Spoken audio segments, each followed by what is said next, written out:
Jadi ulcer biasanya disebabkan ulcer disebabkan oleh H. pylori.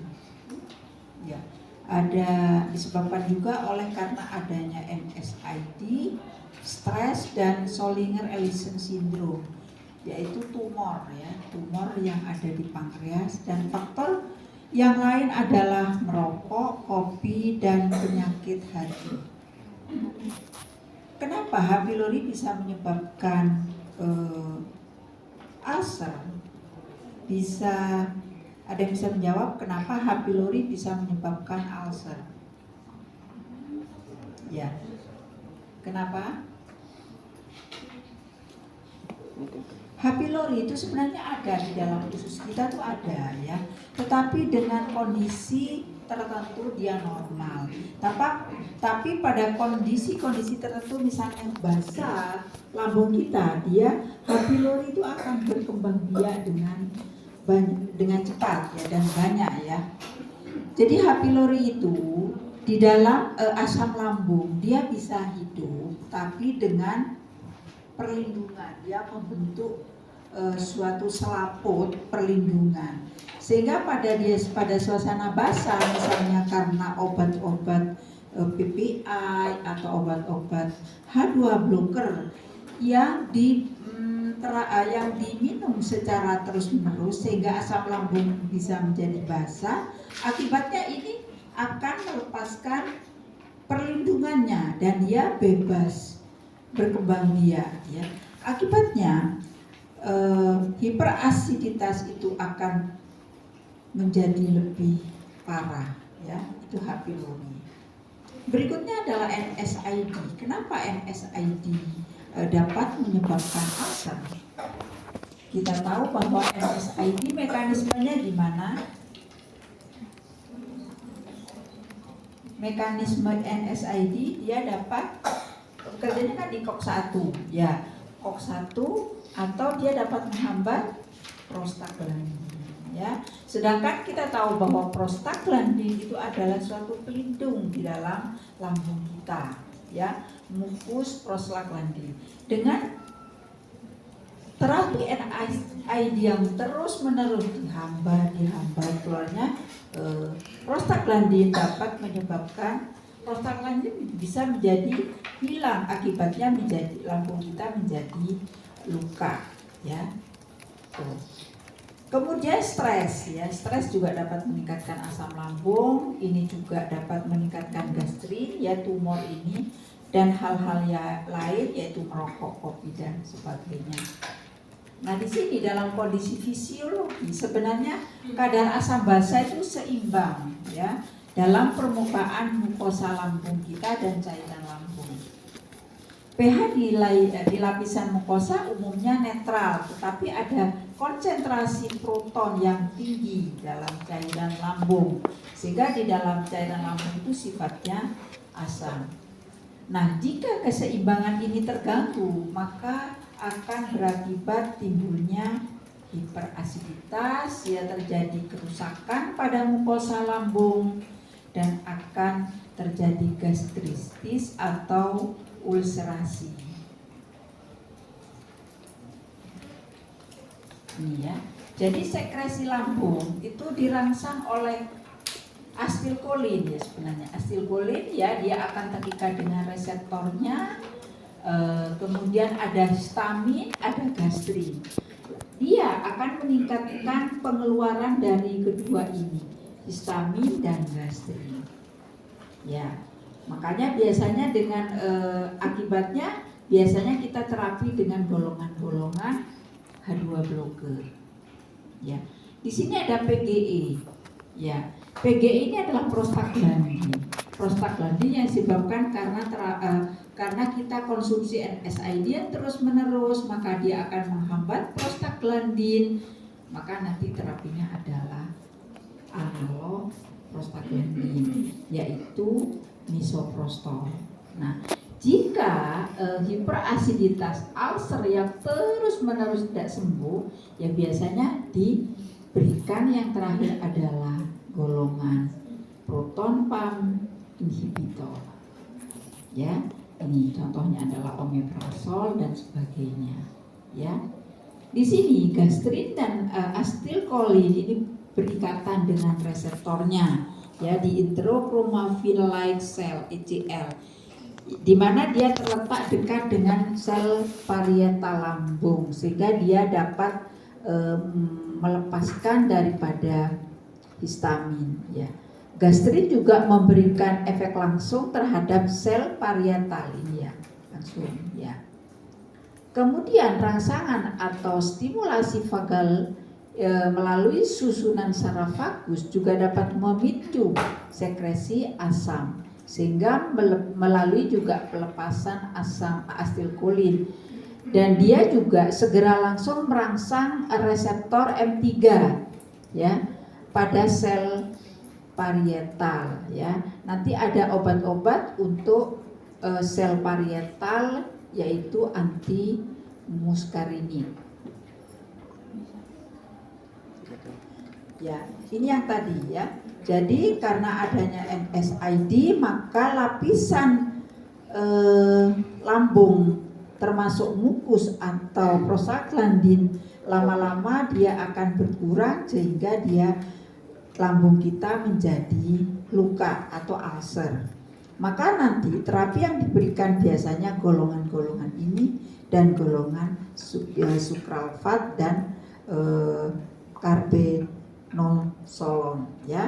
Ini, ya, karena ini dia dapat menghambat, ya, dapat menghambat prostaglandin di daerah parietal cell. Ya. Obat-obat ini biasanya digunakan pada terapi H. pylori, ya.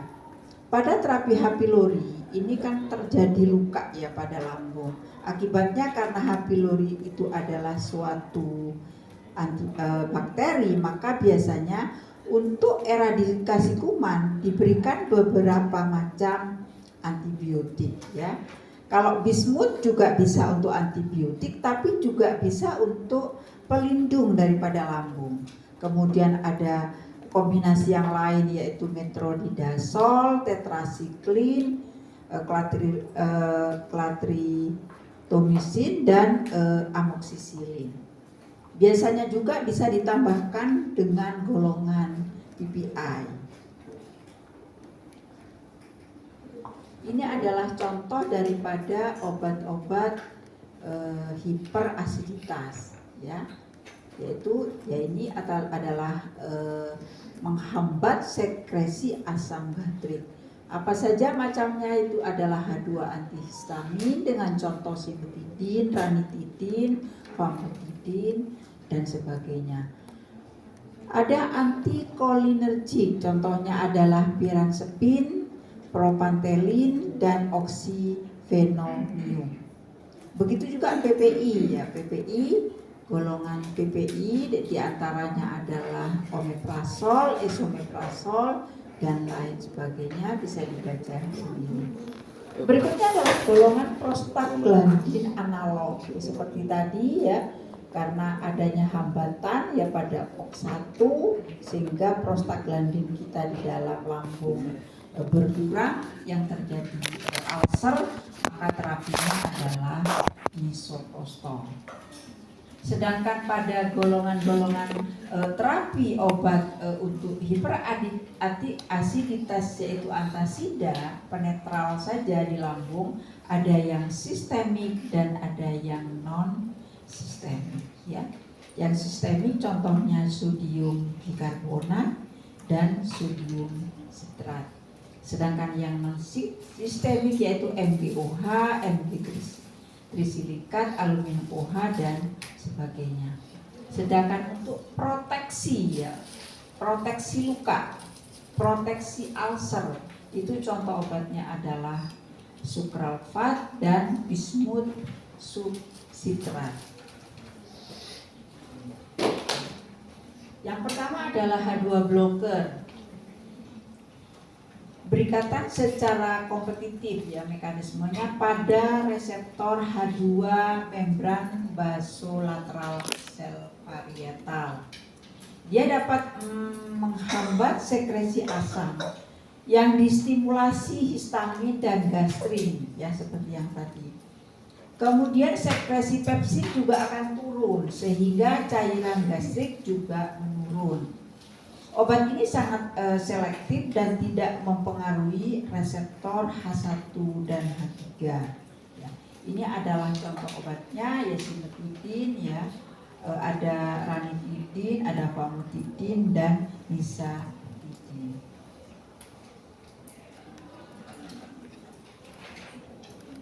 Efek samping daripada golongan H2 blocker itu apa saja, ya? Jadi umumnya memang dia dapat ditoleransi dengan baik. Efek samping biasanya adalah diare, sakit kepala dan sebagainya, ya. Itu timbul tergantung kondisi seseorang. Simetidin terkadang juga dapat menyebabkan ginekomastia, ya pada pria. Dan pada beberapa kasus dia dapat menyebabkan penurunan fungsi seks. Hal ini disebabkan karena afinitasnya pada reseptor androgen, ya. Ini jika pemberiannya terus-menerus, ya. Nah, interaksi obat dengan antagonis reseptor H2 utamanya dengan simetidin itu memang jarang. Makanya banyak ya kalau sama simetidin interaksi obatnya banyak, sehingga memang simetidin itu sudah jarang digunakan, ya. Simetidin menghambat sitokrom, ya, sitokrom P1A2, sitokrom 2C9 dan 206, ya. Ini sebenarnya sitokrom P450 tapi terdiri dari beberapa, ya, termasuk ini semuanya. Jadi ranitidin ini juga dapat berinteraksi dengan enzim sitokrom tetapi dengan afinitas hanya 10% simetidin. Famotidin dan nisatidin lebih aman tanpa interaksi obat yang dimediasi oleh enzim sitokrom, ya. Jadi obat-obat H2 blocker rata-rata banyak dia di metabolisme di sitokrom ini. Jadi jika dia diberikan bersama-sama dengan obat-obat yang metabolismenya sama, maka berakibat terjadi toksik atau manfaat obat tidak ada, ya. Contohnya misalnya simetidin dengan obat lain.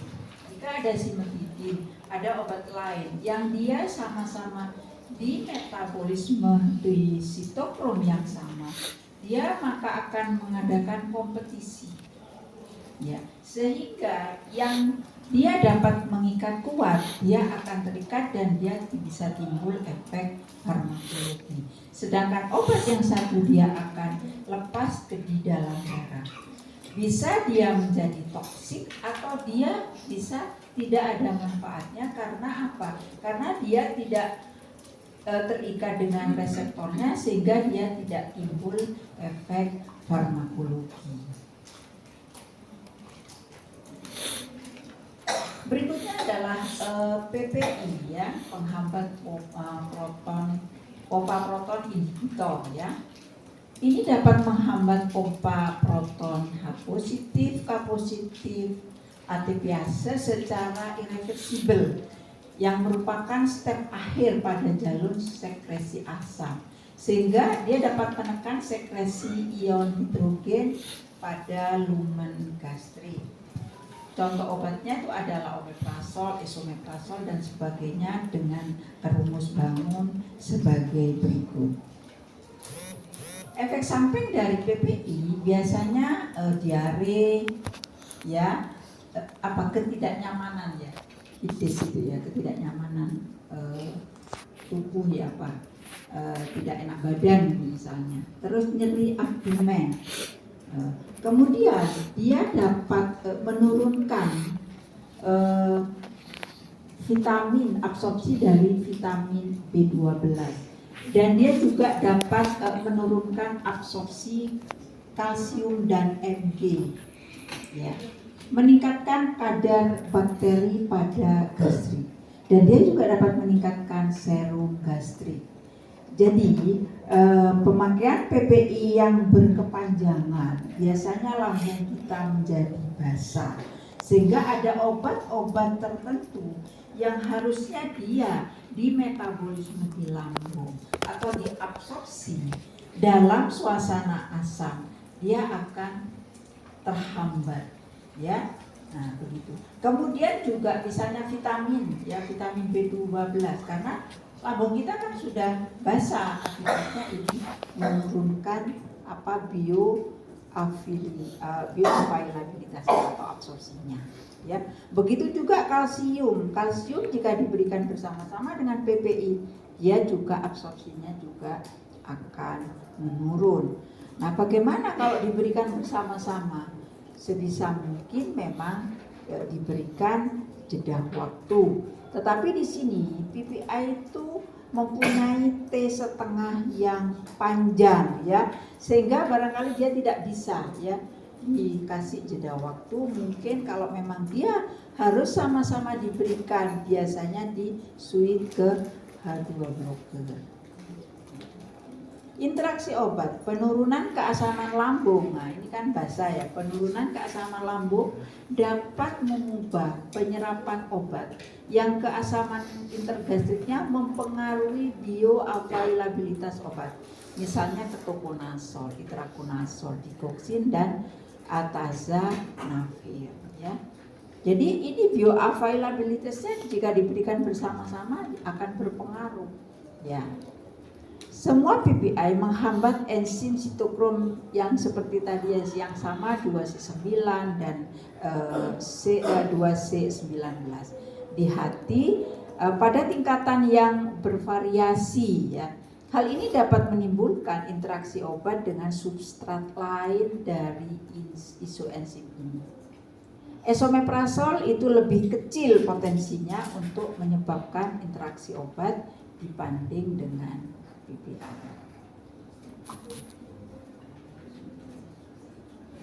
Antimuskarini, mekanismenya adalah antagonis reseptor M1 muskarini, ya. Dia dapat juga menurunkan sekresi asam. Contohnya adalah atropin, pirenzepin, dan disiklomin, ya. Tapi ini memang jarang digunakan, ya, untuk obat-obat GI karena dia dapat memperlambat pengosongan lambung. Dia juga dapat memiliki efek samping yang lebih parah dari H2 blocker. Efek samping yang lain adalah ini juga bisa dibaca sendiri dan bersifat individual. Berikutnya adalah agen yang melindungi mukosa, ya, ada sukralfat, ya. Sukralfat itu dapat melindungi mukosa kita, ya. Kemudian senyawa bismut koloid dan prostaglandin. Ini sukralfat. Jadi sukralfat itu merupakan senyawa gabungan, ya, antara aluminium hidroksida dan sukrosa sulfat yang melepaskan aluminium pada suasana asam. Berarti ini boleh nggak diberikan beserta dengan PPI, ya. Ini karena dia dapat aktif pada suasana asam. Sedangkan kalau kita terus PPI yang terus menerus, maka suasana lambung kita menjadi basah, ya. Kompleks yang tersisa membawa muatan negatif kuat yang akan berikatan dengan kation protein, glikoprotein pada mukosa yang tererosi. Nah, ini merupakan barier fisik dan mencegah kerusakan lebih lanjut serta memberikan waktu untuk penyembuhan, ya. Jadi kalau kondisi lambung kita sudah rusak, biasanya ada terapi sukralfat, ya, biasanya diberikan sebelum makan sehingga luka bisa terlapisi oleh adanya sukralfat. Baru boleh kita makan atau memakan atau meminum obat-obat yang lainnya. Dan ini dapat mencegah kerusakan yang lebih lanjut. Biasanya dia akan sembuh dengan sendirinya, ya. Dia dapat membentuk kompleks gel dengan mukus, menurunkan degradasi mukus oleh pepsin. Dia juga dapat menghambat aksi pepsin dan merangsang pengeluaran mukus, bikarbonat, dan prostaglandin dari mukosa gastrik. Farmakokinetiknya, absorpsi dari GI memang sangat sedikit karena molekulnya besar ya. Dia kan membentuk lapisan ya, senyawa kompleks ya. Kemudian mengaktifkan obat dibutuhkan suasana asam ya. Jadi pada suasana basah dia tidak bisa ya. Pemberian bersama AHA atau PPI atau antasida dapat menurunkan bioavailabilitas. Jadi tidak hanya PPI saja, alpha blocker juga bisa menghambat atau menurunkan bioavailabilitas juga antasida ya. Diminum saat perut kosong 1 jam sebelum makan ya. Dia punya efek samping karena dia tidak diabsorpsi ya. Kemudian efek sampingnya biasanya sistemik ya, dia kan nggak masuk ke dalam sistemik sehingga efek samping sistemiknya itu minimal. Dia juga dapat menyebabkan konstipasi akibat garam dari aluminium sulfat ya, jarang benzoar formation, mulut kering dan lain-lainnya bisa dibaca sendiri. Nah, interaksi obatnya dapat berikatan dengan obat lain. Dia dapat mengganggu absorpsi. Jadi obat-obat ya yang mengandung aluminium ya, baik ini sulfat, baik itu adalah antasida yang ada aluminiumnya, dia dapat menyebabkan efek sampingnya adalah konstipasi. Berikutnya adalah senyawa bismut koloid. Mekanismenya memang belum diketahui, dia tapi juga dapat melapisi ulcer ya, luka. Terbentuk lapisan pelindung terhadap asam dan pepsin. Dia juga dapat merangsang sekresi prostaglandin, mukus, dan bikarbonat ya. Efek antimikroba terhadap H. pylori ya juga bisa ya. Jadi bismut ini. Jadi bismut itu selain dia melapisi lambung yang luka disebabkan karena H. pylori, dia juga dapat membunuh sebagai antibakterinya. Contohnya adalah bismut subsalisilat dan bismut subsitrat potasium ya. Efek sampingnya ya bisa dibaca ya, feses menghitam ya. Mungkin bisa waktu konseling bisa diberitahu kepada pasiennya bahwa efek samping dari ini adalah feses menghitam ya. Jadi apa-apa misalnya FE misalnya bisa fesesnya juga menghitam, itu harus dikomunikasikan dengan pasiennya biar pasiennya tuh nggak takut ya. Gak apa-apa, ini adalah terapi penyakit dari ibu, tetapi nanti akan berakibat menjadi feses menghitam, mungkin itu konselingnya. Yang berikutnya adalah prostaglandin analog ya. Mukosa GI manusia mensintesa sejumlah prostaglandin ya, utamanya kan prostaglandin E yaitu PGE2 dan I yaitu PGEI2 yang dia dapat berfungsi menurunkan sekresi asam lambung, sitoprotektif efek ya, stimulasi sekresi mucin dan bikarbonat, dan dia juga dapat meningkatkan aliran darah mukosa ya. Contoh obatnya adalah misoprostol ya, ini merupakan prostaglandin. Prostaglandin ini biasanya untuk terapi-terapi pemakaian NSAID yang berkepanjangan ya. Kira-kira sakit apa sih kok bisa dia pakai NSAID terus? Dia nggak kuat kalau nggak minum itu. Sakit apa kira-kira? Masuk pusing terus-menerus enggak ya barangkali.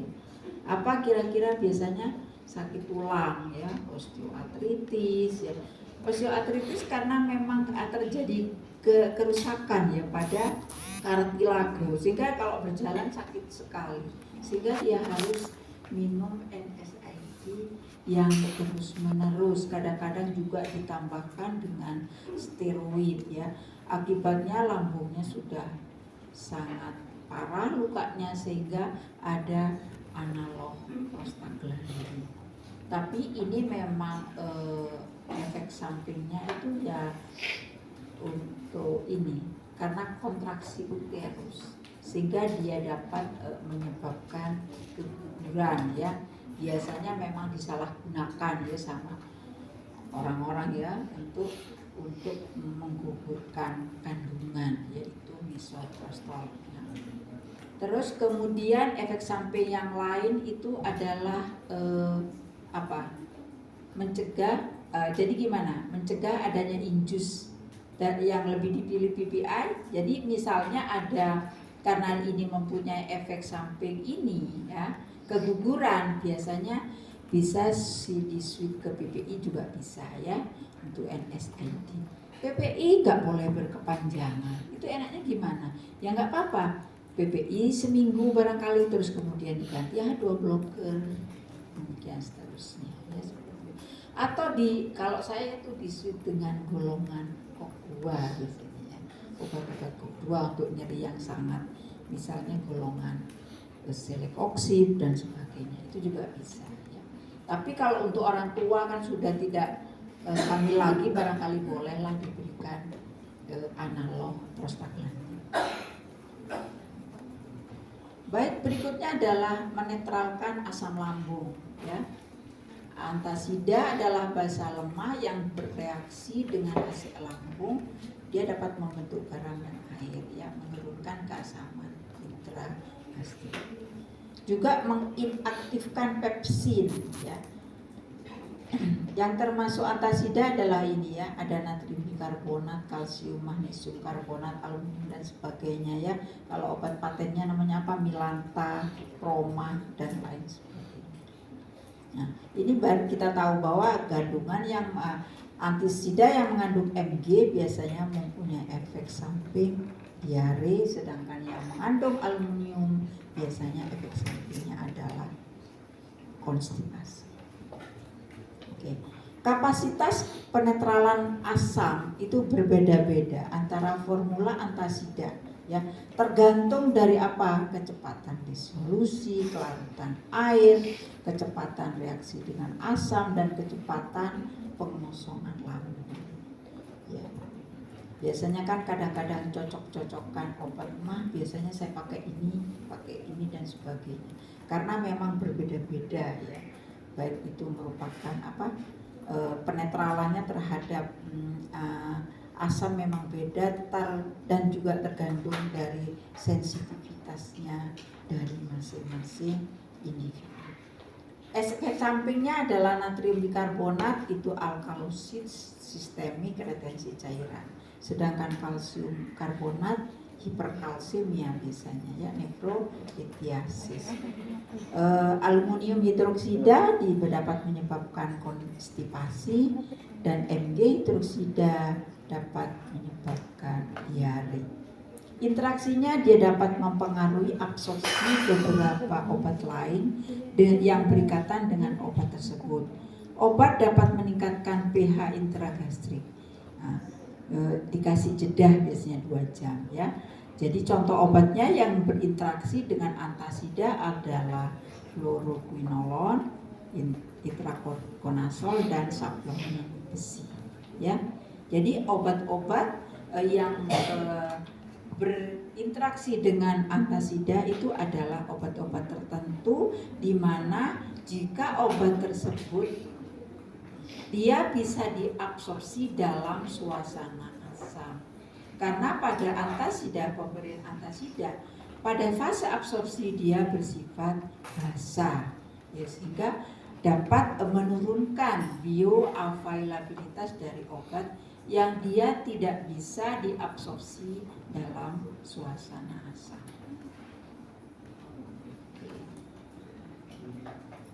Baik, ada yang ditanyakan sampai di sini?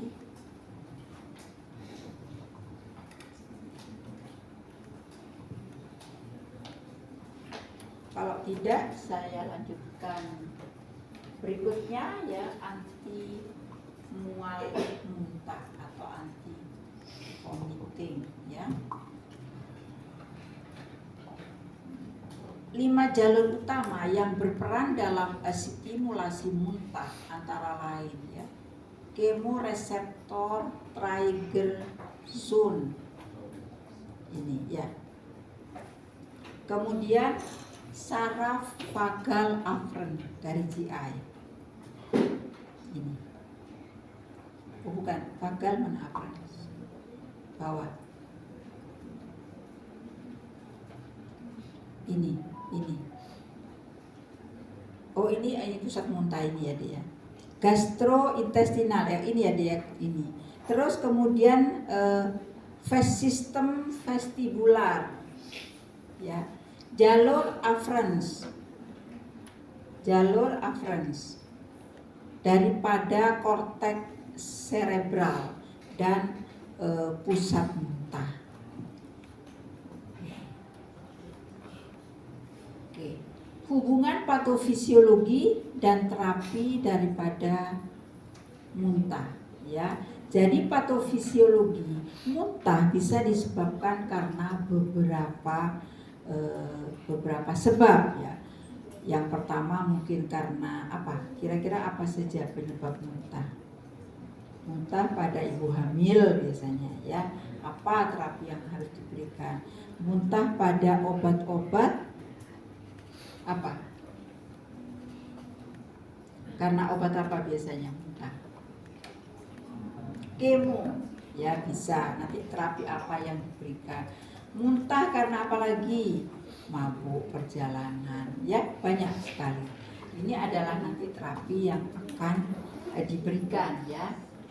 Ini ya, antiemetik ini macam-macam, ada antikolik. Kapan penyebab muntah itu apa saja, sehingga terapi apa yang diberikan ya. Yang pertama adalah antikolinergik. Contoh obatnya adalah hyosin dan disiklomin.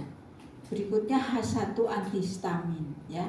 Obatnya adalah ini prometasin, dipenhidramin, dimenhidrinat, doxilamin dan seterusnya. Begitu juga neuroleptik D2 blocker ya. Ada klorpromazin, trifluoropromazin dan prochlorperasin ya, seperti kemarin. Ini adalah antagonis dopamin H2 ya. Biasanya kalau pada dosis antipsikotik dengan dosis antiemetik itu memang tidak sama ya. Kalau untuk antiemetik dosisnya sepertiga di bawahnya, lebih rendah ya. Prokinetic drug, contoh obatnya adalah metoclopramid, domperidol, cisapride, mosaprid dan sebagainya. Kemudian ada NK1 reseptor antagonis ya. Contohnya apresipan dan fosapresipan.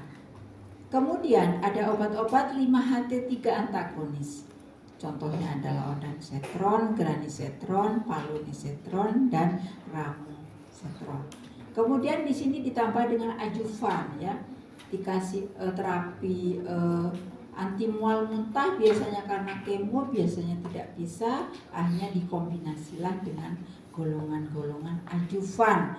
Contohnya itu adalah steroid dan benzodiazepin atau dronabinol ya. Ini golongan-golongan kortikosteroid dan diazepam ya. Oke. Sekarang adalah reseptor antagonis reseptor dopamin D2. Dopamin ada dengan jumlah yang signifikan di dalam saluran cerna dan dia memiliki sejumlah efek inhibisi pada mobilitas, termasuk penurunan sphinkter esofagus dan tekanan intragastrik ya. Jadi sebenarnya obat-obat antagonis dopamin itu banyak ya, banyak sekali. Biasanya dipakai untuk anti mual muntah, tetapi dengan dosis yang kecil ya. Ya contohnya itu adalah ini domperidon ya, metoclopramid dan obat-obat psikotik yang merupakan antagonis reseptor dopamin D2 dan dia dapat menghambat stimulasi dari dopaminergic pada CT set. Kemudian ada domperidone ya, hanya bekerja dengan menghambat reseptor dopamin di saluran cerna serta sedikit saja yang menembus BBB ya. Meto ya merupakan antagonis reseptor D2 yang bekerja sentral ya pada CT set dan juga memiliki aksi perifer ya. Jadi meto itu selain di sentral, dia juga bisa bekerja di perifer. Nah, kemudian dia juga dapat menghambat reseptor 5-HT3 pada dosis tinggi. Meto juga memiliki efek prokinetik pada saluran cerna dengan mengagonis aktivitas reseptor 5-HT4 pada sistem saraf saluran cerna, sehingga dia dapat meningkatkan tonus sphincter gastroesofageal dan dia juga dapat meningkatkan pengosongan lambung dan mortalitas usus. Sehingga biasanya obat-obat anti muntah golongan metoclopramid adalah suatu obat yang anti muntah yang kuat. Tetapi nantinya dia dengan efek samping, di mana efek samping dari meto yaitu ekstra vitamin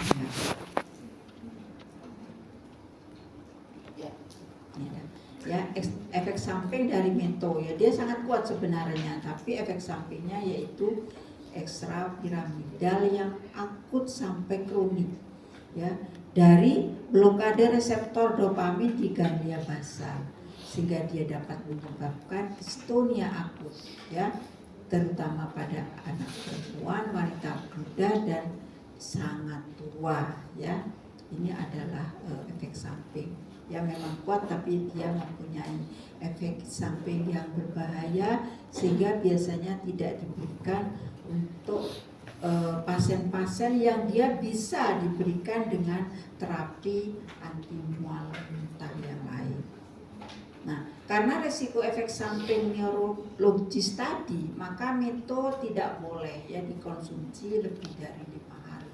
Atau untuk kecil biasanya, untuk anak kecil dia biasanya tidak dianjurkan untuk diterapi oleh metoclopramid. Galaktoria, ginekomastia dan aminorrhea yang disebabkan oleh hiperprolaktinemia dan blokade dari reseptor dopamin hipofisis ya, ini juga dapat menyebabkan galaktoria ya. Ini sangat bahaya. Oke, berikutnya antagonis 5-HT3 ya. Antagonis 5-HT3 ini adalah suatu antagonis reseptor 5-HT3 ini sangat selektif ya, sehingga memiliki sifat antiemetik kuat yang bermediasi sebagian melalui blokade reseptor 5-HT3 sentral di vomiting center ya dan CT set. Tetapi terutama melalui blokade reseptor 5-HT3 perifer pada saraf vokal usus, ekstrinsik dan saraf afferens spinal.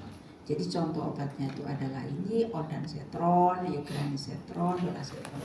Yaitu biasanya yang bisa diberikan untuk ibu hamil ya. Kalau yang tadi memang tidak dianjurkan ya. Efek sampingnya ya banyak di sini. Antagonis reseptor 5-HT3 adalah agen yang dapat ditoleransi dengan baik dengan profil keamanan yang sangat baik ya. Ini cukup lumayan. Efek samping yang paling sering dilaporkan adalah sakit kepala pusing dan konstipasi ya. Itu juga sangat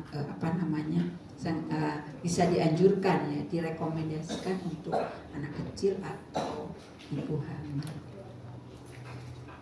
Oke, antihistamin H1, mekanismenya antihistamin mencegah dan mengobati muntah dengan aksi antagonisnya pada reseptor histamin H1 dan beberapa juga memiliki efek anti-muskarini. Contohnya sinarisin, siklisin, prometasin, dihidramin dan dimethylhidrina. Ya. ini umum ya, misalnya antimo, itu obat-obat ini juga untuk orang-orang yang mampu perjalanan. Ya, memang efek sampingnya itu adalah mengantuk. Berikutnya adalah antagonis reseptor neurokinin 1 ya, NK1. Nah, substansi P dapat menyebabkan muntah ketika diinjeksikan secara intravena. Selain itu juga disekresi di saraf vagus aferens saluran cerna dan di vomiting center. Dia dapat mempunyai mekanisme menghambat reseptor substansi P yaitu NK1 dan di CTZ dan vomiting center.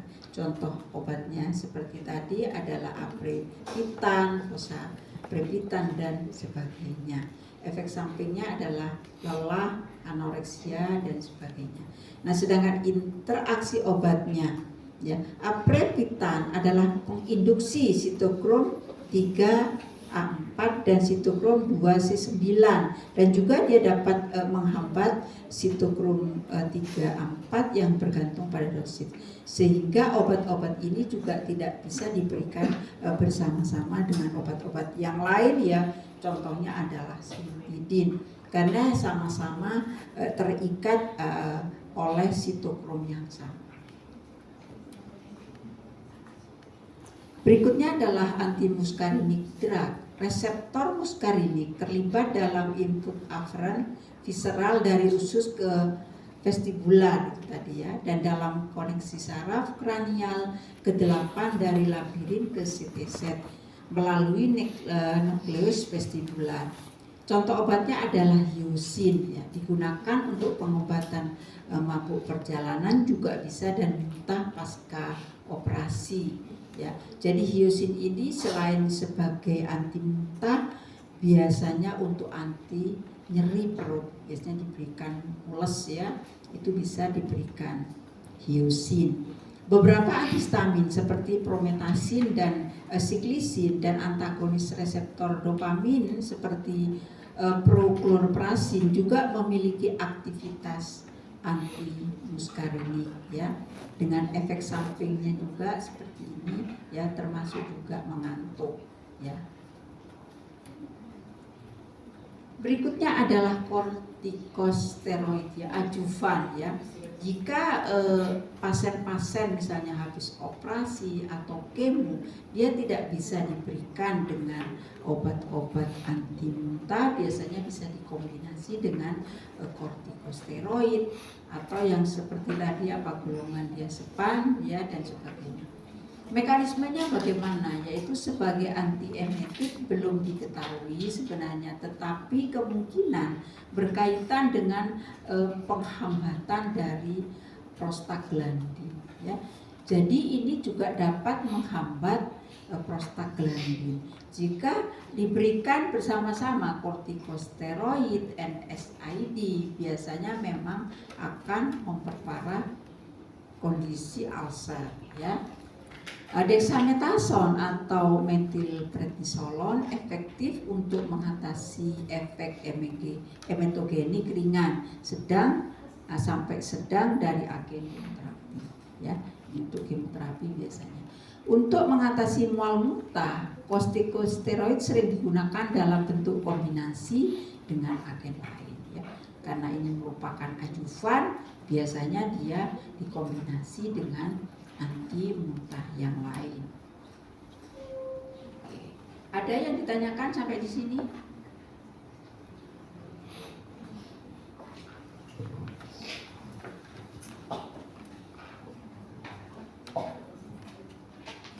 Baik, kalau tidak ada saya lanjutkan saja. Konstipasi ya. Konstipasi berarti terapinya adalah ini ya, yang di kotak ini ya, ada laksatif ya dan sebagainya. Jelaskan. Biasanya konstipasi itu disebabkan karena apa saja? Monggo. Konstipasi mengapa seseorang mengalami konstipasi? Kurang serat, kurang cairan, apalagi Apalagi?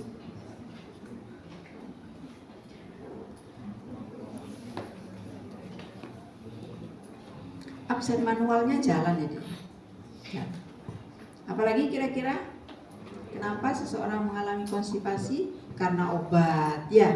Obat apa saja kira-kira? Yang mengandung aluminium, ya, baik itu supralfat atau antasida. Obat apa lagi kira-kira? Anti diare, ya. Kita kalau minum obat anti diare biasanya kalau terlalu banyak dapat menyebabkan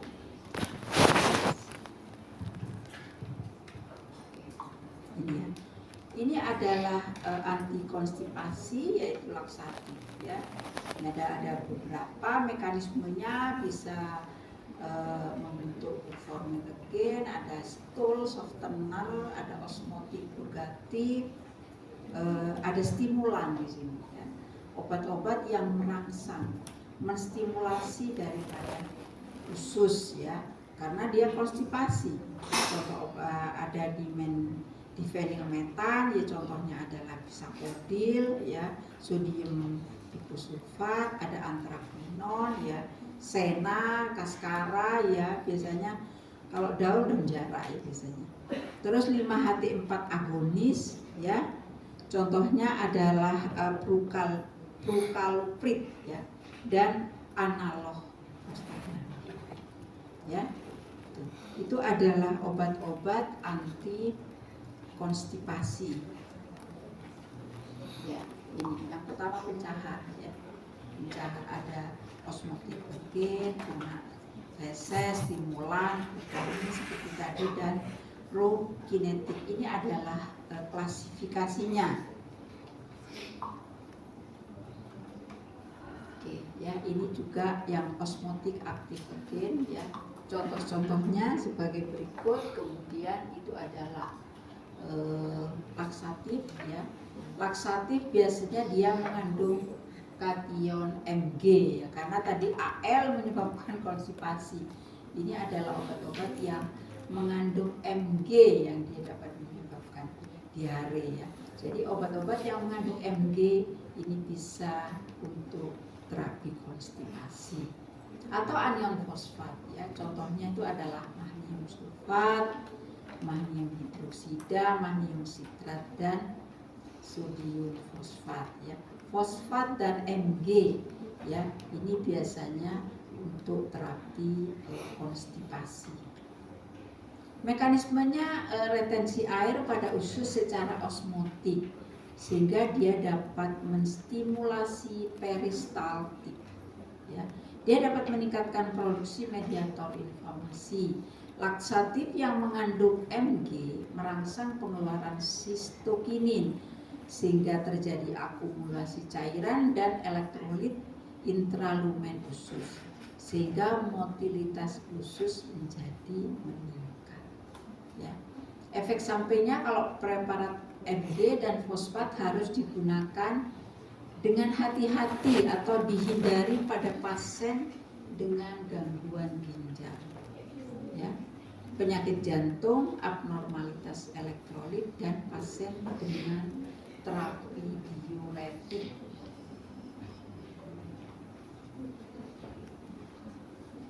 Oke. Osmotik aktif agen yaitu non-digestive sugar, alkohol ya. Nah, ini tidak dicerna ya, dia tidak dicerna, biasanya dia efek samping terhadap sistemik rendah ya. Mekanismenya adalah berikut yang preparat ini akan terhidrolisa di kolon, dia menjadi asam lemak rantai pendek, sehingga dia dapat merangsang motilitas kolon dengan menarik cairan di dalam lumen secara osmotik ya. Contohnya adalah laktulusa dan mannitol atau sorbitol. Nah, sorbitol dan laktulus ini efektif untuk mengobati konstipasi akibat opioid ya. Jadi kalau kita batuk dikasih obat bius biasanya atau doferi, kodein, biasanya dapat menyebabkan konstipasi dan obat-obatnya bisa atau konstipasi pada orang tua ya, ini cukup efektif karena Lactulus itu bentuknya itu sirup ya. Jadi Lactulus itu selain untuk konstipasi, dia juga bisa untuk orang-orang yang mempunyai penyakit sirosis ya, sirosis. Kira-kira untuk apa kok dia dapat menyebabkan dia bisa buat terapi sirosis? Kira-kira bisa menjelaskan nggak mekanismenya seperti apa?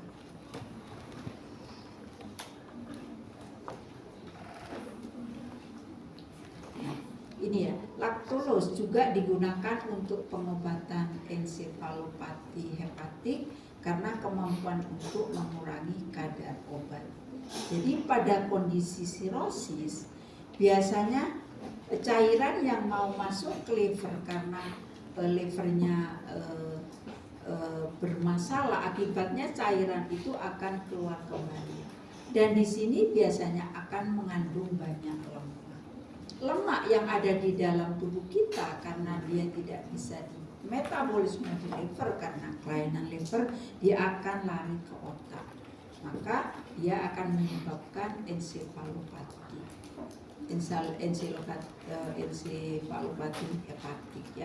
Dia akan terjadi gangguan pada otak sehingga biasanya pasiennya itu teriak-teriak atau diem saja dan sebagainya ya.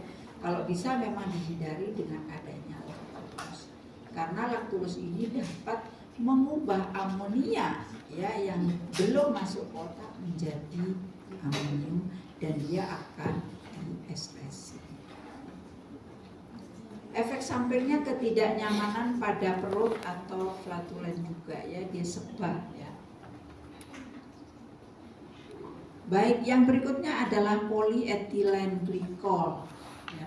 Mekanismenya PEG rantai panjang, ya, memiliki absorpsi rendah, tetap berada di lumen dengan sifat osmotik yang tinggi.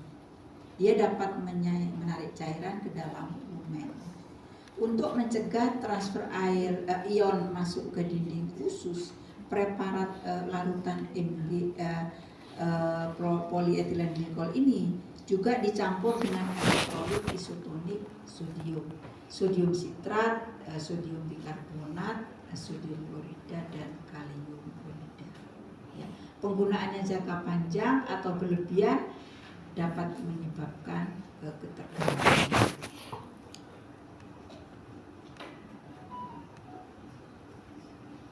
Berikutnya adalah pelunak feses. Ya, rata-rata pada kondisi konstipasi itu memang selain meningkatkan stimulasi peristaltik, biasanya dia bersifat osmotik, yaitu menyerap air atau dengan cara menyerap air kemudian fesesnya menjadi lembek sehingga BAB bisa dikeluarkan. Untuk pelunak feses ini atau lubrikan yang merupakan agen yang teremosi dengan feses, dia bekerja memperlunak feses. Contohnya glukosa, gliserin dan minyak mineral. Biasanya untuk orang-orang yang mau operasi atau orang-orang yang mau melahirkan, biasanya disemprot dulu baru dikeluarkan fesesnya, baru kemudian operasi bisa dilakukan ya. Yang berikutnya adalah dokusat, yaitu suatu surfaktan anionik yang menurunkan tegangan permukaan feses sehingga lemak dan air dapat bercampur ya, fesesnya menjadi lunak dan mudah didefekasi ya. Dia juga dapat merangsang sekresi cairan dan elektrolit usus dan dia mengganggu permeabilitas glukosa. Gliserin merupakan lubrikan atau pelumas ya. Dia bertindak dengan memfasilitasi lewatnya feses yang keras. Jadi dia hanya sebagai pelumas saja, sehingga kalau ada feses yang keras dia tidak akan buka. Itu fungsi gliserin. Kemudian minyak mineral ya, campuran hidrokarbon alifatik yang disintesa dari petroleum. Minyak ini tidak tercerna dan berpenetrasi ke feses dan menghambat resorpsi air. Juga dia bekerja sebagai lubrikan. Ya, efek samping daripada minyak mineral yaitu mengganggu absorpsi senyawa lain yang larut dalam lemak. Ya. Jadi mungkin tidak bisa diberikan untuk vitamin-vitamin juga terpaksa ya untuk vitamin-vitamin yang larut dalam lemak. Apa saja vitamin yang larut dalam lemak? A, D, K. Merangsang reaksi benda asing, keluarnya minyak dari sphincter anal sehingga mineral oil tidak banyak digunakan. Stimulan dan iritan ya, contohnya ya bisa kodil ya. Mekanismenya itu adalah aktivasi jalur CAMP prostaglandin dan NO-CGMP produksi PAF platelet activating factor, dan dia dapat menghambat kanal daripada NAK-TPase sehingga dia dapat meningkatkan utilitas ya. Jadi pada prinsipnya obat-obat untuk anti konstipasi dia dapat meningkatkan utilitas ya. Contoh obatnya adalah ini bisakodil, antraquinan, dan castor oil. Bisakodil biasanya di lapangan diberikan, itu nama obat patennya yang umum apa? Anti konstipasi yang umum. Nggak pernah konstipasi rasanya ya. Karena memang umum ya diberikan. Contoh obatnya ya memang bisa kodil. Biasanya obat patennya contohnya adalah dulcola ya. Oke.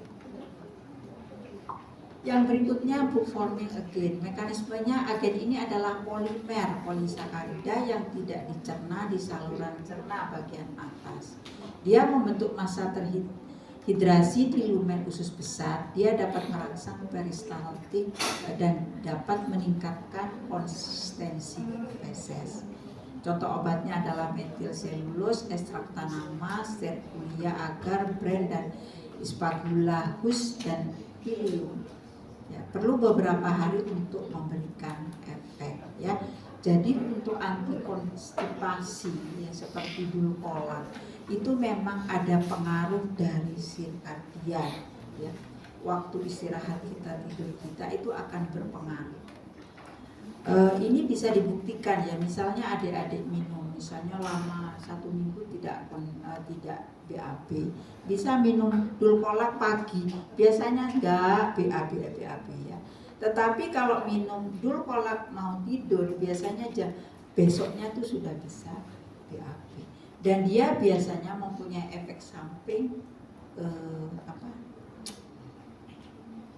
sakit perut ya, biasanya seperti sakit perut dulu baru keluar baru sembuh ya. Itu efek samping dari obat-obat bisakodil yang tadi ya. Jadi untuk obat-obat diare ada obat-obat konstipasi memang biasanya memang tidak langsung ya, tergantung daripada sifat fisikokimia obatnya, termasuk juga obat-obat ini ya, metilselulosa yang memang membutuhkan waktu untuk bisa defekasi ya. Efek sampingnya relatif ringan ya, digunakan dengan hati-hati pada pasien yang immobility, artinya tidak ada untuk bed rest misalnya, itu memang harus hati-hati ya, seperti ini. Oke, ada yang ditanyakan sampai di sini?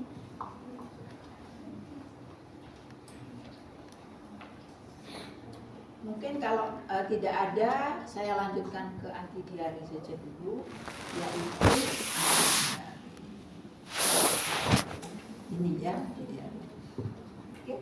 Diare disebabkan oleh apa saja biasanya? Makan pedas, apalagi?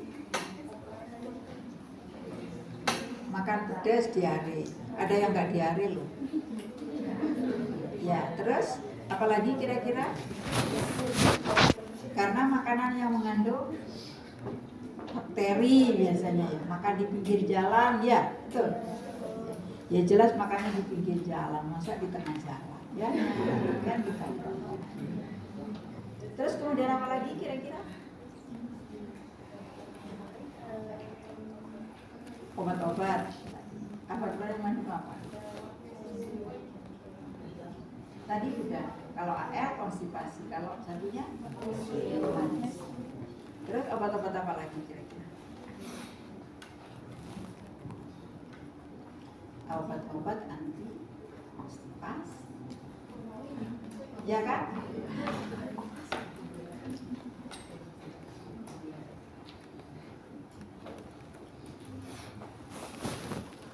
Anti diare ya anti motilitas. Kan kalau tadi meningkatkan motilitas, sekarang anti motilitas dan sebagainya. Kebalikan aja. Ada adsorben dan modifikasi cairan dan elektron. Kalau adik-adik itu misalnya diare, kira-kira terapi yang pertama itu dikasih apa?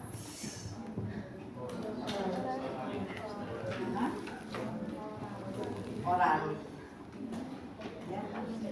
Karena daripada untuk menghindari dehidrasi biasanya diberikan oral. Ya, kalau nggak ada oralit biasanya dikasih apa? Gula dan air, ya. Tapi untuk anti diare untuk anak-anak oralit itu tidak boleh diberikan di dalam botol, ya, harus disendok agar penyerapannya lebih sempurna. Terus kemudian kalau dia anti diare sudah terus tapi diare terus dibawa ke rumah sakit atau sebelum dibawa ke rumah sakit kira-kira dikasih apa? Apa bisa langsung dikasih apa imunium? Bolehkah? Bolehkah dikasih imunium langsung? Beli 2 langsung diminum, boleh? Ya nggak boleh ya, karena kan diarenya kita nggak tahu. Saya diare kenapa ya kira-kira? Kalau diarenya karena virus, karena toksin, keracunan dan sebagainya, itu memang harus kita keluarin racunnya. Kalau dikasih imunium, ya tadi dia nggak bisa ya, dia efek sampingnya kan konstipasi, akhirnya racun atau mikroba tidak bisa keluar. Kemudian biasanya diberikan apa? Adsorben, ya adsorben. Contohnya apa adsorben? Norin, ya norin bisa diberikan norin aja, norin kan dia diabsorpsi baik itu toksin maupun mikroba, ya baru kemudian bisa diberikan. Nah, kalau itu memang sudah tidak bisa, ini tidak bisa karena memang motilitas, maka motilitasnya yang meningkat, maka bisa diberikan anti motilitas, yaitu obat-obat imunium barangkali ya yang bisa diberikan.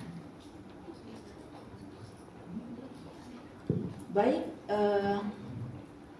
anti motilitas atau spasmoditik.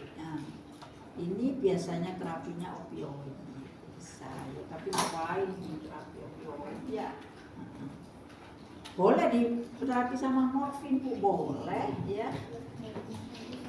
Maksudnya hanya diare aja ya. Oke. Bekerja melalui beberapa mekanisme yang dimediasi oleh reseptor mu, ya, dan pada mukosa dan refleksus dan sel epitel otot, ya, efek pada motilitas usus biasanya ya mempunyai efek pada sekresi usus dan efek pada absorpsi air, ya. Itu kalau opioid ya.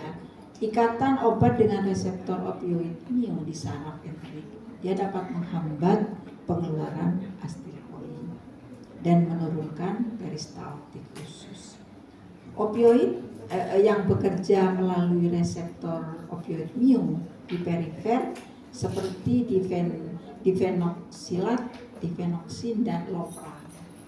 Ya, nama ininya ya tadi Imodium, loperamid, yang lebih dipilih dibandingkan dengan yang dapat berpenetrasi ke susunan saraf pusat. Ya, ini termasuk di reseptor mu bekerjanya ya, tapi dia di perifer.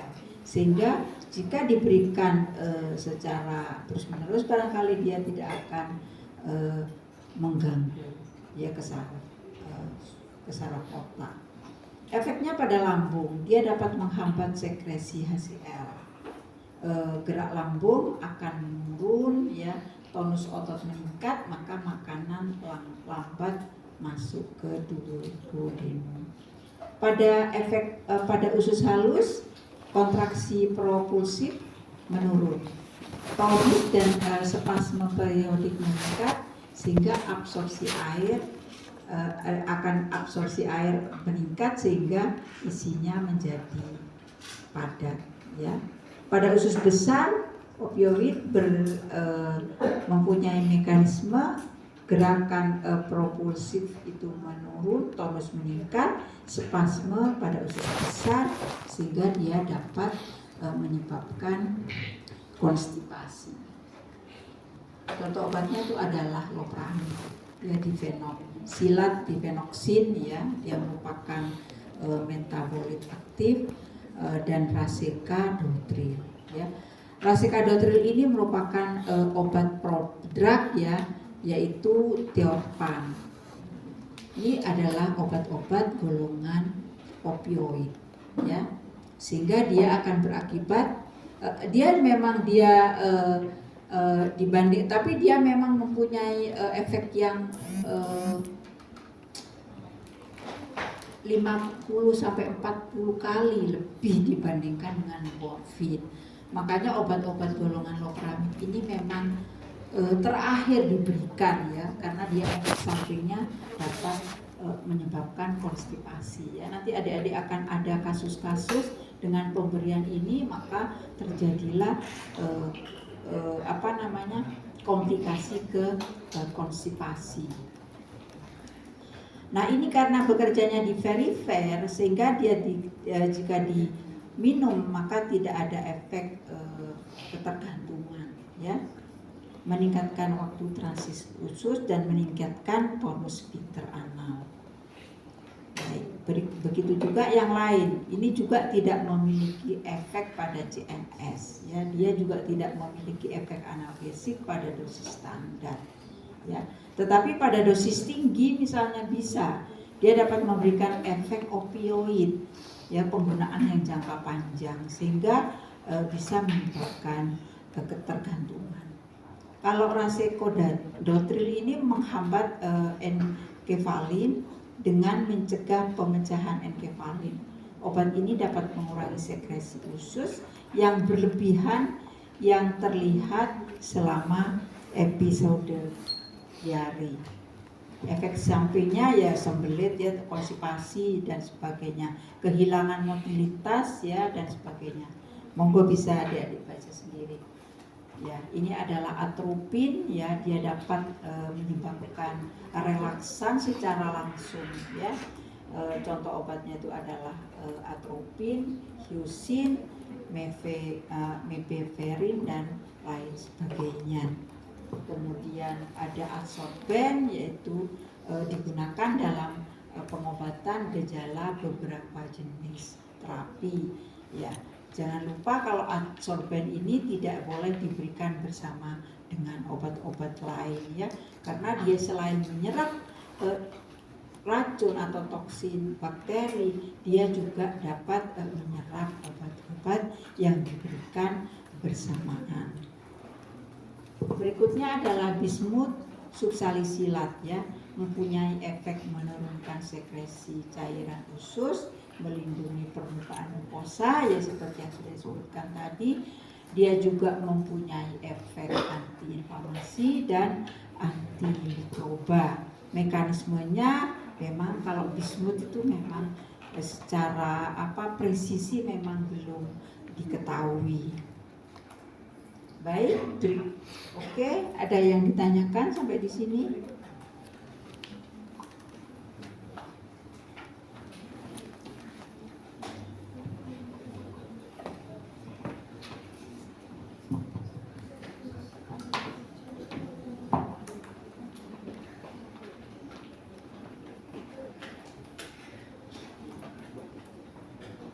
Oke, ada yang ditanyakan? Kalau saya tidak ada yang ditanyakan, barangkali bisa saya lanjutkan ke saluran nafas.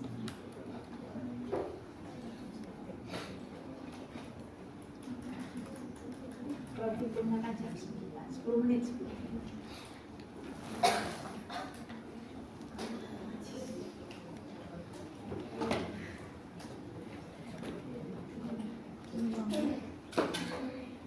Ini bambu ada kemarin apa bang? Kemudian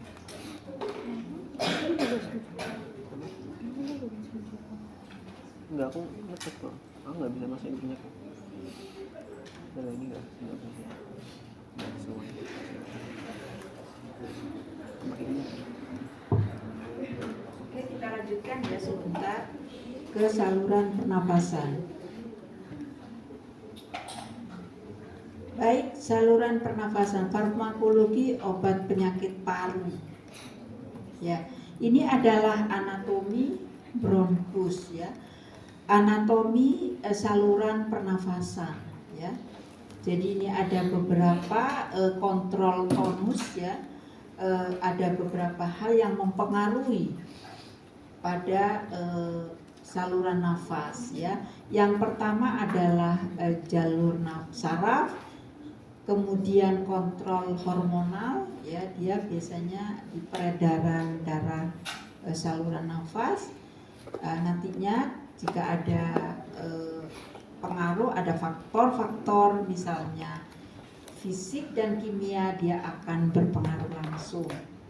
Kemudian ada mekanisme seluler ya, ini adalah saluran saraf, yaitu ada saraf simpatis dan ada saraf yang parasimpatis.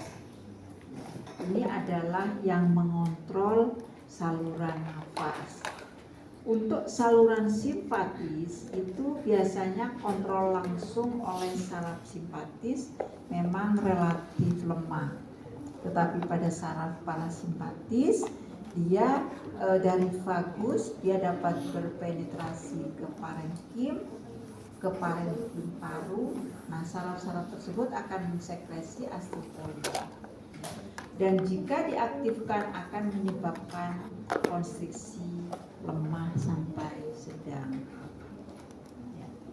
Kemudian jalur humoral. Di sini ada otot polos ya, bronkial. Dia memiliki cukup banyak reseptor ya.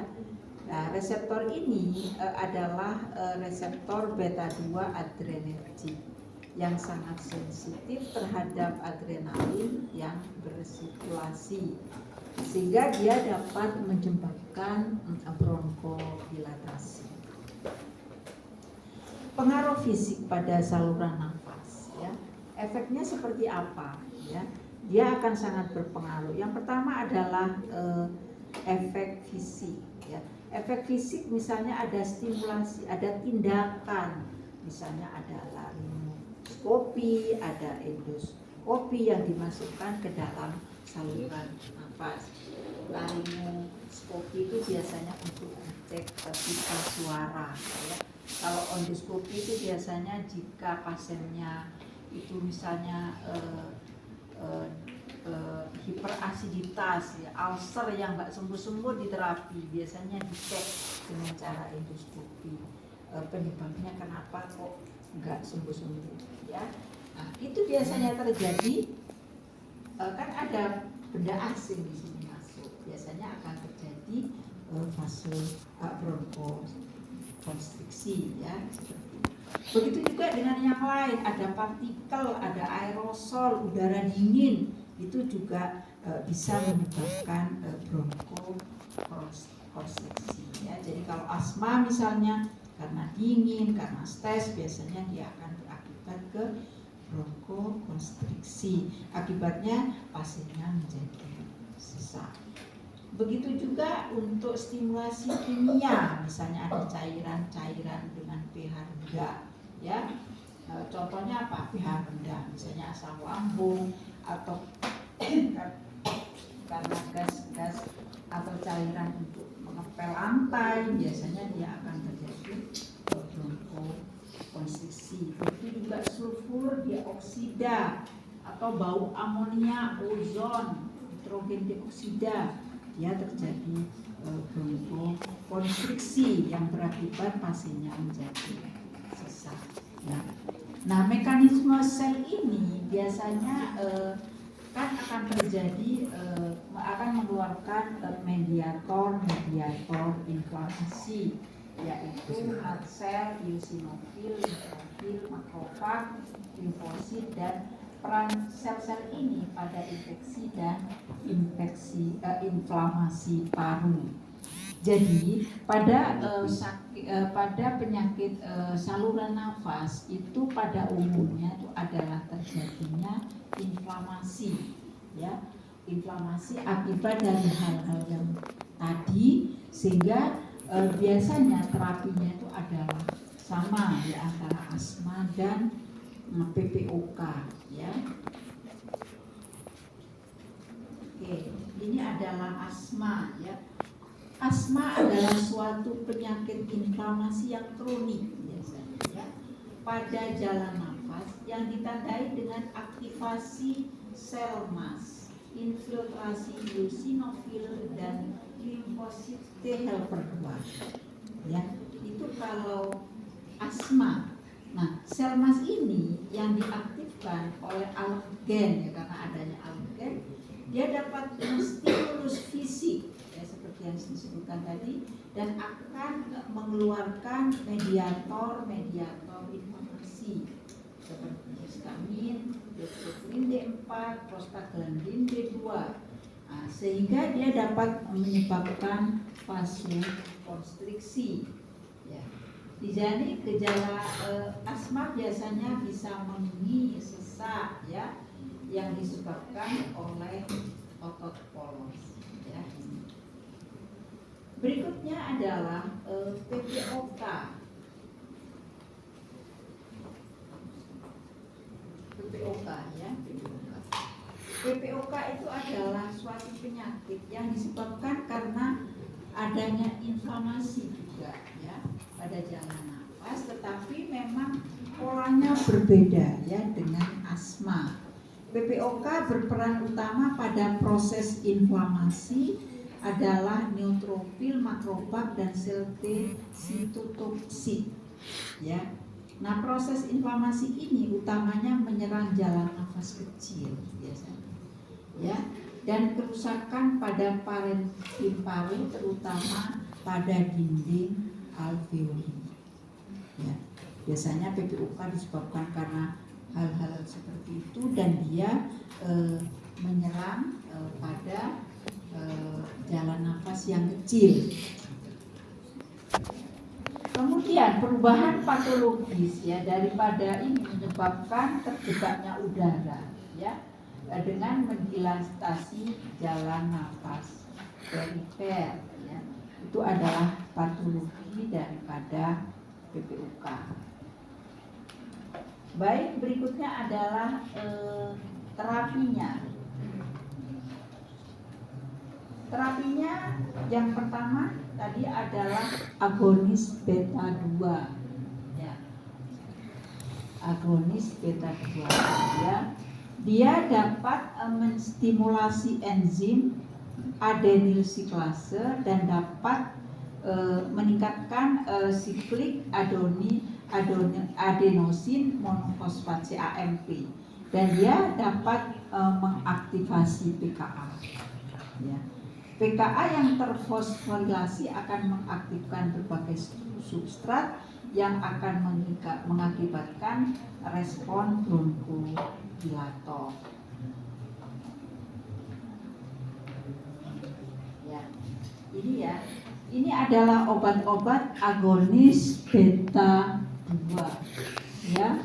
Dibedakan di sini ada beberapa macam, ya, dia berbeda di onset kerjanya, durasi kerjanya, selektivitas reseptor, afinitas terhadap reseptor B2, dan potensi atau aktivitasnya. Ya. Jadi di sini kita lihat bersama bahwa untuk obat-obat ini itu biasanya jika ada serangan asma, biasanya yang dipilih adalah obat-obat yang mempunyai onset yang cepat, ya. Ini semuanya cepat kecuali salmoterol. Ya, salmoterol. Jadi di sini salmoterol biasanya tidak digunakan untuk serangan, ya. Tapi dia bisa digunakan untuk apa kira-kira? Dia juga dia memang efektif terhadap pemeliharaan biasanya. Kalau asma biasanya terapinya kan memang kalau bisa rutin sampai serangan tidak timbul kembali, baru kemudian dia diberhentikan. Baru kalau ada serangan lagi baru bisa disemprot lagi. Nah, rata-rata terapi untuk asma itu adalah secara inhalasi, disemprot biasanya seperti itu. Tetapi walaupun demikian, dia juga sebagian kecil bisa masuk ke sistemik, sehingga juga ada efek samping. Ya. Jadi untuk pemeliharaan bisa dipakai salmoterol karena dia sangat selektif. Ya. Monggo, tergantung dari kebutuhan ya. Dan tergantung dari kebutuhan. Kalau ada serangan yang mana yang kita pakai, sedangkan jika untuk pemeliharaan yang mana yang kita pakai tergantung kebutuhan. Mau yang konsepnya cepat, mau durasinya kerjanya yang panjang. Dan nanti ada obat-obat yang long dan short ya, seperti itu. Oke, misalnya contohnya itu adalah ini adalah efek samping dari obat-obat beta 2 agonis ya, tremor, takikardi, ya, hipokalemi dan sebagainya. Walaupun obat ini memang secara inhalasi, tetapi masih ada efek samping. Ya. Yang berikutnya adalah antikolinergik. Ya, antikolinergik ini adalah antagonis kompetitif pada reseptor asetilkolin muskarinik. Ada 4 subtipe reseptor muskarinik yang diekspresi di paru. Ada M1, M2, M3, dan M4. Nah, reseptor M3 adalah yang paling penting yang dapat memediasi kontraksi otot polos dan sekresi Klinger-Lindbergh di saluran nafas. Ya. Maka contoh obatnya adalah short ya tadi dan long acting atau short acting muskarinik sama ya atau lama ya. Contoh obatnya adalah ipratropium ya. Ipratropium itu adalah obat-obat yang short acting, mempunyai T setengah yang pendek. Sedangkan long acting yaitu contoh obatnya adalah tiotropium dan sebagainya ya. Kapan digunakan short acting dan kapan digunakan long acting? Ya, jika ada serangan barangkali, kalau memang dia itu sudah cocok dan sebagainya bisa kita pakai short acting. Tapi kalau di awal bisa kita pakai short acting terlebih dahulu, karena jika ada alergi dapat diberhentikan cepat. Ya. Efek sampingnya umumnya ditoleransi dengan baik ya, obat-obat asma itu rata-rata memang efek sampingnya yang nggak begitu besar karena dia melalui inhalasi ya. Monggo bisa dibaca untuk efek samping yang lain. Berikutnya adalah metilsantin. Ini adalah golongan tiofilin, aminofilin dalam bentuk garam dari tiofilin. Ya, termasuk juga rumus bantunya hampir sama dengan kafein ya. Dia dapat menghambat enzim fosfodiesterase, antagonis reseptor adenosin. Dia dapat meningkatkan pengeluaran interleukin 10.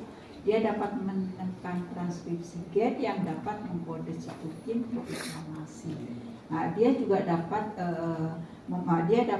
dia juga mempunyai efek pada apoptosis eosinofil dan neutrofil. Oke, ini adalah golongan tiofilin yaitu metilsantin. Ya, ini bisa adik-adik lihat, dia dapat menyebabkan meningkatnya apoptosis. Dia dapat menurunkan sitokinin trafik, ya, dia dapat menurunkan inflamasi.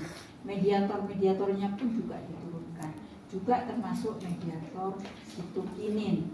Ya, Begitu juga yang di sini ya, dia dapat menyebabkan bronkodilatasi, menurunkan leak dan meningkatkan strain.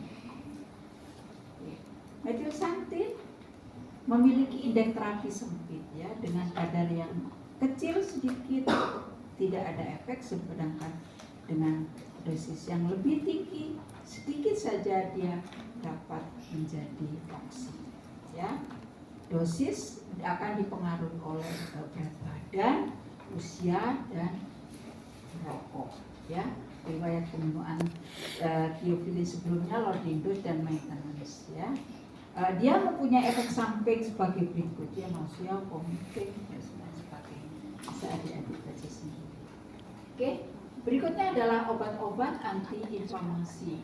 Jadi ada serangan, biasanya asma itu selain diberikan yang tadi yaitu antimuscarinid, bisa diberikan golongan metilsantin, juga bisa ditambahkan oleh obat-obat kortikosteroid, kromon, leukotriene modifier, ya, LTFA, antagonis lipoksigenase dan antibody, ya.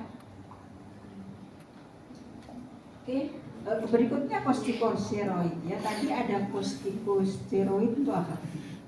Adjuvan untuk anti mual, ya, biasanya karena akibat adanya operasi atau kemo ya. Ini kortikosteroid biasanya juga untuk radang asma ya, ini tambahannya ya, sebagai kombinasi daripada obat-obat asma ya.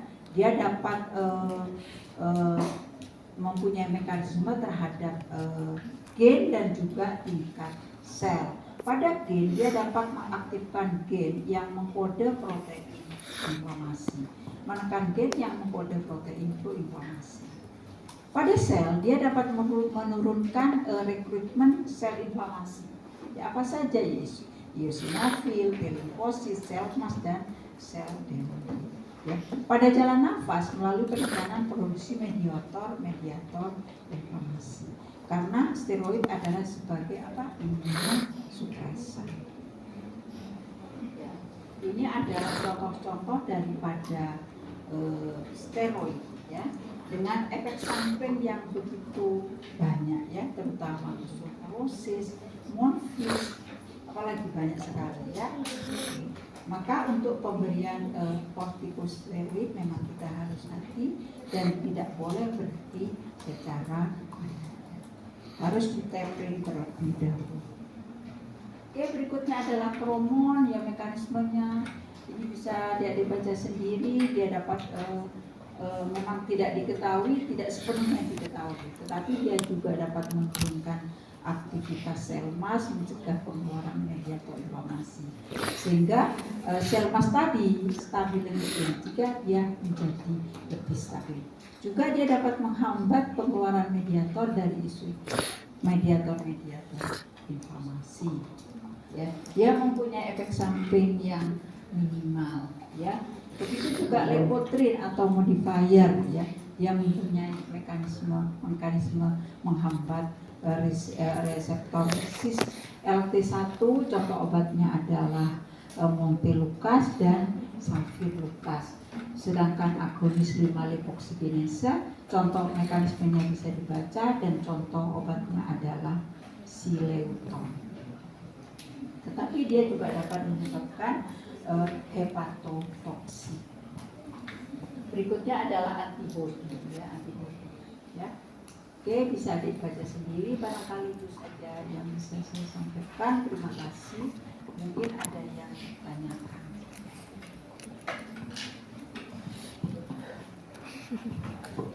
Dikeraskan. Gimana?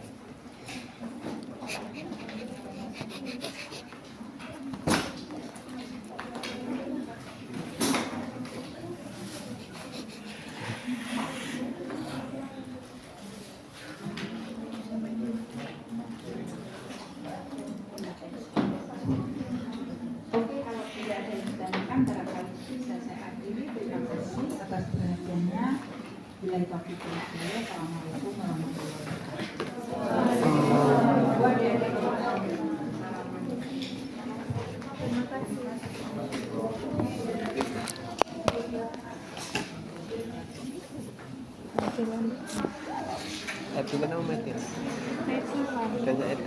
Kita dulu.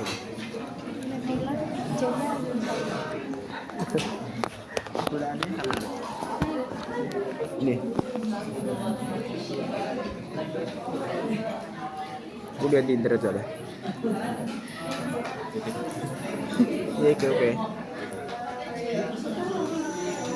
Untuk cupang. Untuk cupang kan? Itu tidak buat cupang.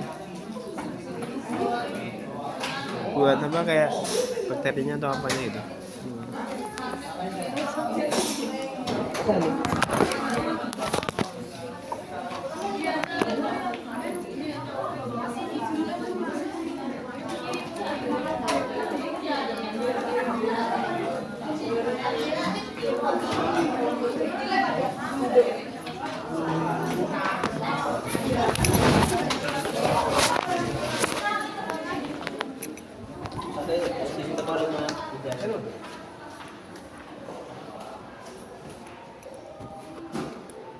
Arahim.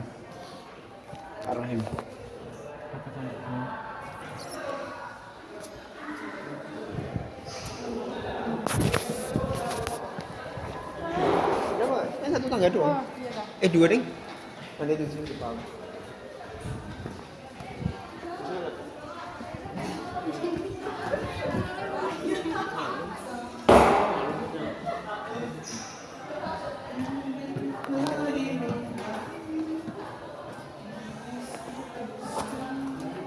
Ada berapa sih?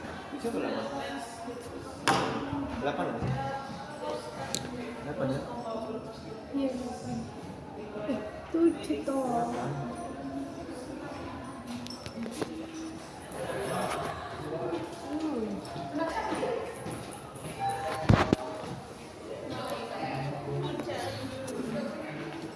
Ini turun aja. Nah ini. Oh iya.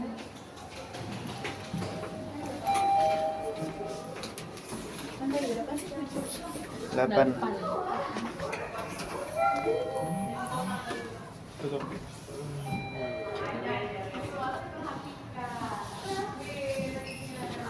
Tidur aku bilang.